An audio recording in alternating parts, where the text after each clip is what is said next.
الاهلي والترجي. لايكك الجميل، ولو انت بتتابعنا على اليوتيوب اعمل اشتراك في القناة. الاهلي خسر النهارده 1-0 من الترجي. الملعب متقفل. حكم، يعني اعوذ بالله. الحكم ده اللي كان حكم لنا قبل كده ماتش اللي كان طارد جراديشار. اما جراديشار زق الولا في صدره كده، فاكرين انتوا الطرد ده؟ نفس الحكم. حكم هو عارف ان هو غلطان. الحكم صفر من هنا، الماتش خلص. طلع الكارت الاحمر، عايز حد يجيلي. اللعيبه كلها جابت ورا. كان جنبه اسمه ايه دوت. وليد صلاح الدين ده. عمل ان هو بيصلي، يعني واقف جنبه، كان راح يتكلم معاه، لقى طلع الكارت، قام الله اكبر وقام واقف بقى يصلي. ما اتكلمش، وقف كده اتمسمر جنبه وبص في يمه تانية وما اتحركش. يا جدعان، احنا معانا شويه لعيبه من غير راس حربه.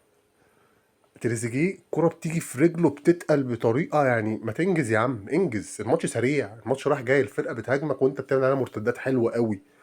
بس مفيش اللي يخلص، مفيش، احنا على الله. احنا عمالين نحنكش. يعني الفرقة بتحنكش، فرقة الترجي اقسم بالله لو جبت لها غزل المحلة هتلعبها، مع احترام الغزل المحلة، وهتكسبها سكور. لو جبت لها فاركو هترزعها سكور في ملعبها. لكن احنا ما عندناش، احنا عمالين نحنكش وما عندناش اللي يخلص. الحسم هيبقى في القاهرة بدون جمهور. عايزين نشوف بقى اللعيبة اللي عندنا دي هتعمل ايه. عايزين نتفرج. ضربة جزاء الأخ محمد هاني كابتن الفرقة، طلع مغمض وقام حاطط الكرة بإيديه، طلع بهاند بول. بس الحكم سيء. ضربة الجزاء ضربة جزاء صريحة، بس الحكم سيء. هنشوف هنعمل ايه في القاهرة.